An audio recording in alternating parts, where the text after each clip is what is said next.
உங்க அப்பா கோவணத்துக்குள்ள இருந்திருப்பீங்கடா அப்படின்னு சொல்லிட்டு மனோ தங்கராஜ் பொது வெளியில இந்த விஷயத்த பேசுறாரு. என்ன பிரச்சனை?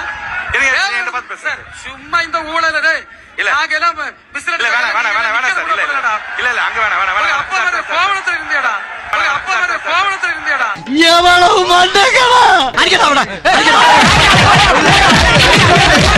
அசோக் ஹுசைன் என்கிற தந்தி தீவுடைய நெறியாளர் அவங்க பால்ல வந்து கொழுப்பு நீக்கி வரதா சொல்றாங்கன்னு உங்களுக்கு கொழுப்புனா ரொம்ப பிடிக்குமோன்னு கேக்குறாரு. நீங்க எதுக்கு இந்த பாலை குடிக்கிறீங்க, கொழுப்பு கூடிரும்னு சொன்ன விவகாரத்துல இருந்து பச்சை பாலை ஏன் தான் நிறுத்துறீங்க? அது என்ன பிரச்சனை உங்களுக்கு? நான் நிறைய பேர் கேட்டிருக்காங்களே பச்சை பால் வாங்குறேன். என்ன பிரச்சனை? இப்போ உதாரணத்துக்கு நான் பச்சை பால் வாங்குறேன் சார், அது நல்லா இருக்குது சார், ஏன் சார் அது நிறுத்துறீங்க? கொழுப்பு கூட நல்லா தான் இருக்கும். என்ன ஏன் சார்? ஏன் இஷ்டம் சார், எனக்கு என்ன வேணுமோ நான் 4.5% கொழுப்பு வேணாலும் சாப்பிடுறேன், 3% கொழுப்பு வேணாலும் சாப்பிடுறேன், அது நீங்க தீர்மானிக்க கூடாது. கொழுப்பு கூட நல்லதா இருக்குன்றது என்ன மாதிரியான கமெண்ட் சார்? எனக்கு புரியல. என்னது ஒரு பேச்சுக்கு சொன்னா உடனே நல்ல சிறப்பா பிக்கிறாங்க. உணவுல கொழுப்பு கூடுதல் வச்சு சாப்பிட்டா டேஸ்டா இருக்கும். நான் வந்து ஒரு பாலை செயல் பண்ணக்கூடிய ஆளு, புரிஞ்சுருக்க. எனக்கு என்னுடைய மக்களுக்கு எது நல்லதுன்னு சொல்லக்கூடிய உரிமை இருக்கா இல்லையா? அதுக்கு என்னங்கிறப்ப ஆனா கொஞ்சம் சும்மா இருக்கியா, மனப்பாடம் பண்ணி ஓட்டிக்கிட்டு இருக்கேன். இந்த பச்சை நிற பாலை பொறுத்தவரை பொதுமக்களுக்கு எத்தனை பேருக்கு தெரியும்னு தெரியாது. அதுல வந்து சாதாரண பாலை வாங்கி ஒரு சில கொழுப்பு கூடுதல் சேர்த்து வழங்கப்படுகின்ற ஒன்று. என்ன பாலே? பசும்பாலே விஞ்ஞானம். நான் யாரை ஏமாத்தி வியாபாரம் பண்ணலப்பா, அதால தெரியுது. அப்ப நாங்க வந்து பப்ளிக் கிட்ட தான் வைக்கோம். நீங்க என்ன வாங்க போறீங்க? நீங்க வந்து சாதாரண பாலில் இருக்கக்கூடிய கொழுப்பு சேர்த்த போதுமா, இல்ல கொழுப்பு அதிகமாக சேர்த்த வேணுமான்னு கேட்டால் பெரும்பான்மை மக்கள் சொல்கின்ற பதில் எங்களுக்கு அப்படியே கிடைச்சா நல்லது.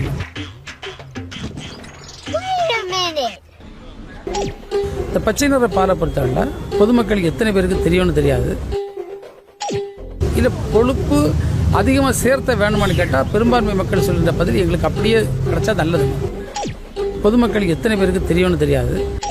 பெரும்பான்மை மக்கள் சொல்கின்ற பதில் எங்களுக்கு அப்படியே கிடைச்சா நல்லது. அது என்ன, நான் ஒரு பாட்டா கூடவாது? உருட்டு வழியில் உருட்டி பொழைக்கும் குருட்டு உலகமடா நண்பா, உருட்டை பழகி கொள்ளடா. பாலினுடைய கொழுப்பு நீங்க 1% பாலினுடைய கொழுப்புங்கிறது 8 ரூபாங்க, 8 rupees. நீங்க 1% குறைச்சீங்கன்னா 8 ரூபா கொள்ளடிக்கிறாங்க. ஏண்டா அயோக்கிய பயல, எத்தனை நாளா இந்த கேப் மாறித்தனம் பண்ணிக்கிட்டு இருக்கிற நீ? ஒரு 3 மாசமா தான். இப்ப 1.3% நீங்க கொள்ளடிக்கிறீங்க, குறைக்கிறீங்க அப்படின்னா கிட்டத்தட்ட 10 ரூபா 11 ரூபா ஒரு ஆவின் பாக்கெட்டு கொள்ளடிக்கிறாங்க. நீங்க நான் வச்சுக்கணுங்கன்னா மனோ தங்கராஜ் போன்றவர்கள் அரசியல் இருப்பது தமிழக மக்களுடைய சாபக்கேடு. தமிழக மக்களுடைய சாபக்கேடு ஒரே வார்த்தையில சொல்லணும். மனோ தங்கராஜுடைய தம்பி ஜெகன் தங்கராஜ்னு சொல்லி Facebook பக்கத்துல தினமும் வீடியோ போட்டுருக்காரு. கூட வந்த தம்பி தானே, உடன் பிறந்த தம்பி சொல்றாரு. இவர்களுக்கு வேலையே இல்லைண்டா, மந்திரிக்க பேரை சொல்லி காசை வாங்குறது, ரைடு போறது. ஏண்டா இப்படி திருடி பொழிக்கிறியோன்னு மரியாதை மரியாதை உனக்கு என்னோட மரியாதை? பொம்பளைகளை கூட்டிட்டு சுத்துறது, தண்ணி அடிக்கிறது, எந்தெந்த பொம்பளைங்க போனாங்க, எந்தெந்த பிளைட்ல போனாங்க, என்னன்னைக்கு போனாங்க, எல்லா லிஸ்டும் எடுத்துதான் வச்சிருக்கேன். இந்த பாரு, லஞ்சம் எல்லாம் வாங்கிட்டு சவுண்ட் எல்லாம் கொடுக்க கூடாது. வீக்னஸ் வெளியே போனதுக்கு பின்னால வீராப்பு தேவையில்ல. நீ யாராட்ட எவ்வளவு லஞ்சம் வாங்கினா என்னென்ன பண்ணேங்கிற பூரா வீடியோல படம் எடுத்தாச்சு. வர்ற பொங்கலுக்கு ரிலீஸ் எல்லாம் ஒண்ணா வரும். பிச்சை எடுக்க வேண்டியதா பாக்குற பாரு, பொம்பளை சாணியை கரைச்சு ஒருத்தவங்க தொலைச்சு போனாக்கிட்டு. திராவிட இயக்கம்னா சீமான் வந்து பணையறிட்டு இருந்திருப்பாருன்னு அதே சமூகத்தில் பிறந்த மனோ தங்கராஜே சொல்றாரு. திராவிட இயக்கம்னா பணையறிட்டு இருந்திருப்பாருன்னு. அண்ணன் கேட்டாரு, சரி திராவிட இயக்கம்னா நான் பணையறிட்டு இருந்திருப்பேன், நீ இருந்திருப்பேன்னு கேட்டார். திராவிட இயக்க அரசியல் இல்லைன்னா சீமான் பேசிய அளவுக்கே வந்திருக்க மாட்டாங்க. அரசியல் இறங்கிட்டு இருந்திருப்பாரு நிச்சயமா.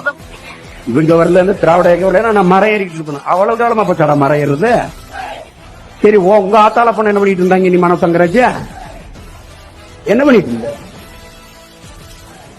என்ன பண்ணிட்டு இருந்த? நீ மரம் தானே ஆகிட்டு இருந்தா, மயிரா பிடிக்கிட்டு இருந்தா? யாரோ ஒரு சாமானியன் நின்று ஏதோ இந்த உலகத்தையே மறந்து வேற ஏதோ ஒரு கஷ்டத்துல குடிக்கிற மாதிரி இருக்குல்ல, அந்த நபர் யார் அப்படின்னு கொஞ்சம் உத்து பாருங்க. போதையின் பாதையில் யாரும் போகக்கூடாதுன்னு மன்றாடி கேட்டுக்கிறேன்.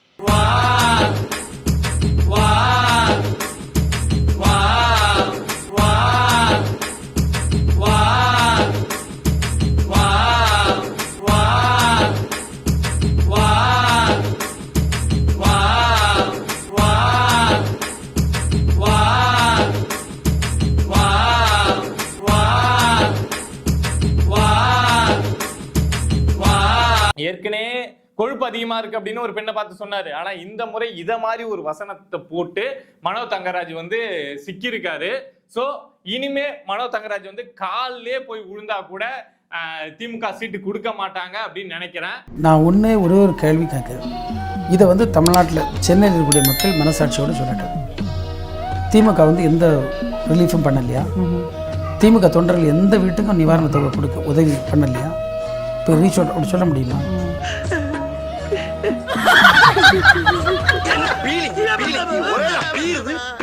இந்த பெருவெள்ளத்தினுடைய தாக்கம் நீங்க செஞ்ச ஒர்க் உங்களுக்கு தேர்தலில் மக்கள் சப்போர்ட் பண்ணிடுவாங்கன்னு நினைக்கிறீங்க? இனி எவனா ஓட்டு கேட்க வரட்டும், நம்ம ஜனங்க மேலதான் தப்பு, செருப்பு எடுத்து அடிக்கணும் எவனா இருந்தாலும் சரி. இந்த கிளி கிளிக்கிறாள் எந்த ஊர்க்காரியா இருப்பா? காரைக்குடியில் ஓடும் பஸ்ஸில் மோதாட்டியிடம் நகை கொள்ளை. சங்கரன் கோவில் அருகே விவசாயி வெட்டி படுகொலை.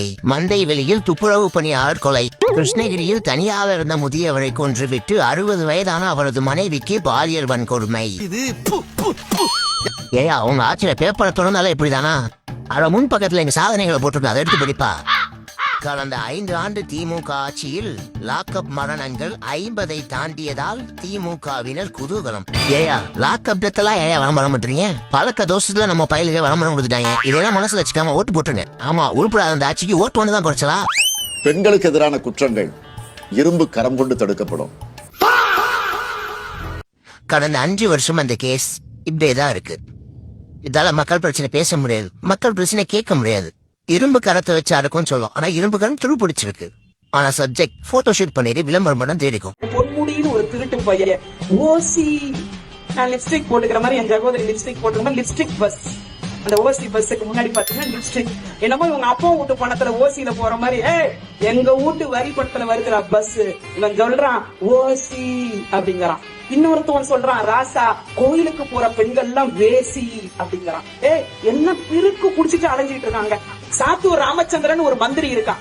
அவன் பார்த்தா ஒரு அம்மா வருது, பட்டு 2 கணக்குல வைக்கிறாங்க, மனு கொடுக்க வருது, பாவம் அதை 2 உதைக்கிறான். நாசர்னு ஒரு அமைச்சர், அந்த ஆளு பாத்தீங்களா அவங்க நாய், அவன் பேருக்கு ஏத்த மாதிரி பாருங்களா நாசர்னு பேரை வச்சுட்டு நாயை கண்டாதானே கல் எடுக்கணும், இவன் அவன் கட்சிக்காரனே கல் எடுத்து அப்படின்னு தூக்கி அடிக்கிறான். என்னைய ஆட்சியாய காட்சி நடந்துகிட்டு இருக்கு. ஸ்டாலின் மாடல் அரசு, பைரீர் மாடல் அரசு. Bye bye Stalin.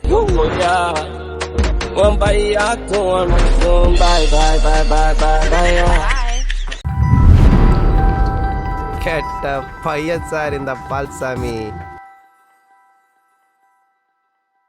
இந்த வீடியோ பிடித்து இருந்தால் சேனலை சப்ஸ்கிரைப் செய்யவும், ஏதாவது குறைகள் இருந்தால் கமெண்டில் போடவும், அப்புறம் பறக்காமலே போட்டிருந்த வரட்டாமாம் வீடுறதை வரண்டா Chinnasamy. Hey guys, this is your editor. Video பிடிச்சிருக்குன்னு நினைக்கிறேன். ஸோ பிடிச்சிருந்தா ஒரு லைக் பண்ணிடுங்க அண்ட் கமெண்ட் செக்ஷனில் ஒரு ஹார்ட்டிங் அல்லது ஒரு ஸ்மைல் தெரிக்க விடுங்க பார்ப்போம். இப்ப எனக்காக நீங்க ஒரு குத்து குத்துனா குறைஞ்சா போயிருவீங்க. சரி பாசக்கரப்ப ஒரே ஒரு குத்த குத்தி விட்டு போவோம். வாடாங்க.